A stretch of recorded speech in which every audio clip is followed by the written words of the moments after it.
Di antara kisah-kisah yang ada dalam Al-Quran adalah kisah beberapa kaum yang telah dibinasakan oleh Allah Subhanahu wa Ta'ala karena mereka mengingkari utusannya dan melakukan berbagai penyimpangan yang telah dilarang. Di antara kaum tersebut adalah Ashabul Aikah dan kaum Tubba. Dikisahkan pada zaman Nabi Syuaib alaihissalam, ada kaum yang lebih memilih menyembah pohon daripada beriman kepada Allah Subhanahu wa Ta'ala. Akibatnya Allah menurunkan azab kepada mereka berupa gempa bumi yang sangat dahsyat yang menghancurkan kaum ini dalam semalaman. Madian, wilayah yang ditempati Ashabul Aikah, diyakini terletak di sebelah barat Laut Hijaz, di pantai timur dari Teluk Aqaba dan ke arah utara Laut Merah. Tepatnya di daerah Al-Bada. Negeri Madian diambil dari nama Madian, Midian, nama seorang yang terkenal lengkapnya Madian bin Ibrahim alaihissalam atau Abraham, dari istrinya yang bernama Kanturo, Ketura. Kemudian dijadikan nama kabilah yang terdiri dari keturunan anak cucu Madian itu. Dari Kanturo binti Yaktan lahir 6 orang anak, yakni Madian, Zamron, Saroj, Yakshan, Nasyak, dan anak ke-6 belum sempat dinamai. Madian yang berasal dari nama seorang yang masih keturunan kenabian, yaitu Nabi Ibrahim alaihissalam, akhirnya menjadi sebuah kaum yang menamakan diri sebagai kaum Madian. Kaum Madian ini dikaruniai tanah yang sangat subur dan kaumnya hidup dengan berkecukupan atau makmur.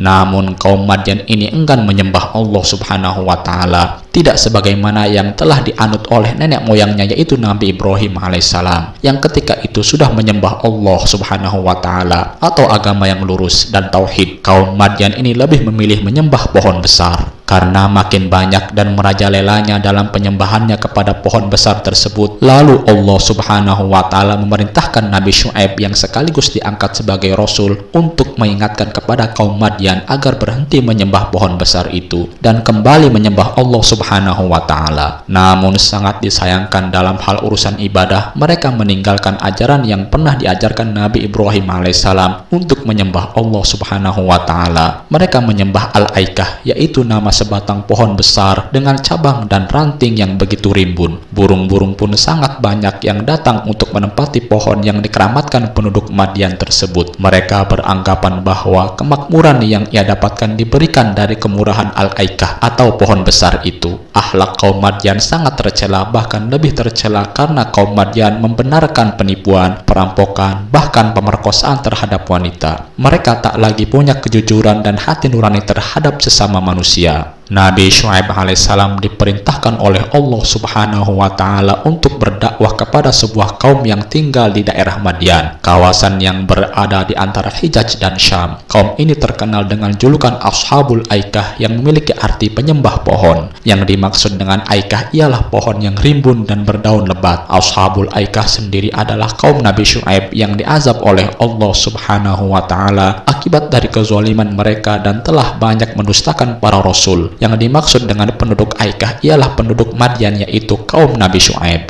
Nabi Syuaib diutus oleh Allah Subhanahu wa Ta'ala supaya mengajar, menasihati kepada Ashabul Aikah dan penduduk Madian. Keduanya tidak mau beriman kepada Allah Subhanahu wa Ta'ala. Maka dari itu Allah Subhanahu wa Ta'ala kemudian menurunkan azab kepada mereka. Selain menyembah pohon, mereka juga menyembah berhala yang mereka yakini sebagai peninggalan atau warisan nenek moyang. Nabi Syuaib tak henti-hentinya mengajak kaum Aikah meninggalkan sesembahan mereka yang tidak bisa memberi manfaat sedikit pun. Sebagian besar masyarakat kota Aikah berprofesi sebagai pedagang. Salah satu kebiasaan kaum Aikah yang masih sangat sulit dihilangkan yaitu mengurangi timbangan. Ketika musim panen telah tiba, mereka membeli barang sebanyak-banyaknya dengan harga yang sangat murah untuk ditimbun di gudang. Sebaliknya, ketika datang musim paceklik, mereka akan mencekik pembeli dengan harga yang sangat mahal. Di antara kaum Aikah yang menentang ajaran Nabi Syuaib, ada sebagian orang yang mulai menyadari kesalahan mereka. Ketika kaum Aikah mengetahui ada sebagian dari mereka yang mulai mengikuti ajaran Nabi Syuaib, mereka sangat marah. Mereka berusaha menghalang-halangi untuk pergi ke rumah Nabi Syuaib. Mereka menghina, cacian keluar dari mulut mereka. Perkataan itu menandakan kesombongan kaum Aikah. Mereka lupa bahwa Allah Subhanahu wa Ta'ala maha dari segala sesuatu. Setelah itu Nabi Syuaib meninggalkan negeri Madian beserta pengikutnya. Beberapa hari setelah setelah kepergian Nabi Syuaib beserta pengikutnya, terjadi keanehan di langit. Awan biru berubah menjadi hitam bergulung-gulung, perlahan menaungi negeri Madian. Awan hitam itu menimbulkan hawa panas yang sangat menyengat hingga ke ubun-ubun mereka, disusul dengan suara guntur yang menggelegar dan gempa yang dahsyat. Seketika itu binasalah peradaban kaum Aikah karena azab Allah Subhanahu wa Ta'ala. Sesudah itu Allah Subhanahu wa Ta'ala menjelaskan sebab-sebab mereka mendapat siksa dan mengalami kehancuran, yaitu karena umat-umat terdahulu itu mendustakan seruan Rasul-Rasul Allah, maka sepantasnya mereka mendapat siksa dan mengalami kehancuran. Ashabul Aikah akhirnya disiksa oleh Allah Subhanahu wa Ta'ala dengan menurunkan hujan api ketika orang-orang berteduh, sebab dikala itu cuacanya sangat amatlah panas, kemudian mereka mati seketika. Seperti Ashabul Aikah, sejarah kaum Tubba juga jarang sekali diceritakan. Tidak banyak ditemukan di dalam kitab-kitab sejarah tentang siapa sebenarnya kaum Tubba. Tubba adalah sebuah gelar bagi raja-raja Himyar di Yaman. Himyar pada asalnya adalah suku penting di kerajaan Sabak kuno di barat laut Arabia, kemudian menjadi para penguasa yang kuat dari Arabia Selatan sekitar 115